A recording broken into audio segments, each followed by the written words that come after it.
ഉക്രൈനിൽ യുദ്ധം വീണ്ടും കൂടുതൽ രൂക്ഷമാവുകയാണ്. വെറും 90 മിനിറ്റിനുള്ളിൽ 8 ഗ്ലൈഡ് ബോംബുകൾ വർഷിച്ചുകൊണ്ടാണ് തെക്കൻ യുക്രൈനിലെ നഗരത്തെ ലക്ഷ്യമിട്ടുകൊണ്ട് റഷ്യ ഒരു ആക്രമണം നടത്തിയത്.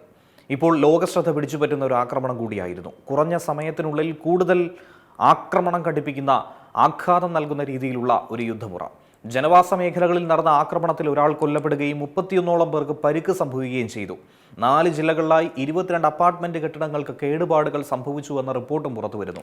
ആക്രമണത്തിൽ ഉപയോഗിച്ച ഗ്ലൈഡ് ബോംബുകൾക്ക് 3000 കിലോഗ്രാം വരെ സ്ഫോടക വസ്തു വഹിക്കാൻ കഴിയുമെന്നാണ് റിപ്പോർട്ടുകൾ സൂചിപ്പിക്കുന്നത്. അതുകൂടാതെ ചില പ്രദേശങ്ങളിൽ ബാലിസ്റ്റിക് മിസൈൽ ആക്രമണവും റഷ്യ നടത്തിയെന്നാണ് ഉക്രൈൻ ആരോപിക്കുന്നത്. ഈ സാഹചര്യത്തിലാണ് ഉക്രൈൻ പ്രസിഡന്റ് വോളോഡിമിർ സെലൻസ്കി വീണ്ടും ലോകത്തോട് സഹായം അഭ്യർത്ഥിച്ചിരിക്കുന്നത്. അമേരിക്കൻ നിർമ്മിത പാട്രിയോട്ട് വ്യോമ പ്രതിരോധ സംവിധാനങ്ങളും ഇന്റർസെപ്റ്റർ മിസൈലുകളും അടിയന്തരമായി തന്നെ നൽകണമെന്നാണ് അദ്ദേഹത്തിന്റെ ആവശ്യം. ബലിസ്റ്റിക് മിസൈലുകളെ ഫലപ്രദമായി തടയാൻ നിലവിൽ പാട്രിയറ്റ് സംവിധാനങ്ങൾക്ക് മാത്രമേ കഴിയൂ. പല രാജ്യങ്ങളുടെയും സംഭരണികളിൽ അവ ലഭ്യമാണെങ്കിൽ പോലും രാഷ്ട്രീയ തീരുമാനമാണ് ഇത് വൈകിപ്പിക്കുന്നതെന്നാണ് സെലൻസ്കി ആരോപിക്കുന്നത്. അതേസമയം ഞായറാഴ്ച രാത്രി മുതൽ തിങ്കളാഴ്ച പുലർച്ചെ വരെ 181 ദീർഘദൂര ഡ്രോണുകൾ ഉപയോഗിച്ചുകൊണ്ട് റഷ്യ ആക്രമണം നടത്തിയെന്നാണ് ഉക്രൈൻ വ്യോമസേന പറയുന്നത്. അതിൽ 163 ഡ്രോണുകളും വെടിവെച്ച് തകർത്തതായി അവകാശപ്പെട്ടെങ്കിലും ബാക്കിയുള്ളവ 13 ഇടങ്ങളിൽ കനത്ത നാശനഷ്ടമുണ്ടാക്കിയെന്നാണ് അധികൃതർ പറയുന്നത്.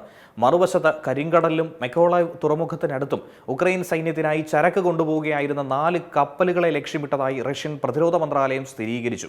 എന്നാൽ ആക്രമണത്തിന്റെ വിശദാംശങ്ങൾ ഈ ഘട്ടം വരെയും പുറത്തു വന്നിട്ടില്ല. 3.5 വർഷത്തിലധികമായി തുടരുന്ന റഷ്യ ഉക്രൈൻ സംഘർഷത്തിൽ ഇപ്പോൾ ഈ ആക്രമണങ്ങളുടെ തീവ്രത വീണ്ടും ഉയരുന്നുണ്ട്. പശ്ചിമ രാജ്യങ്ങളുടെ സൈനിക സഹായം തുടരുമ്പോൾ റഷ്യ ആക്രമണത്തിന്റെ വ്യാപ്തി വർദ്ധിപ്പിക്കുന്നു എന്ന് തന്നെയാണ് ഇതിലൂടെ മനസ്സിലാക്കേണ്ടത്. യുദ്ധം അവസാനിപ്പിക്കാനുള്ള നയതന്ത്ര ശ്രമങ്ങൾ മന്ദഗതിയിലായിരിക്കുന്ന സാഹചര്യത്തിൽ ഓരോ ദിവസവും പുതിയ ആക്രമണങ്ങളും കൂടുതൽ മനുഷ്യനാശവും മാത്രമാണ് ലോകം ഇപ്പോൾ കണ്ടുകൊണ്ടിരിക്കുന്നത്. ഏറ്റവും പുതിയ വാർത്തകളും വിശേഷങ്ങളും വിരൽത്തുമ്പിലറിയാൻ സീ മലയാളം ന്യൂസ് എല്ലാ ഡിജിറ്റൽ പ്ലാറ്റ്ഫോമുകളിലും ലഭ്യം.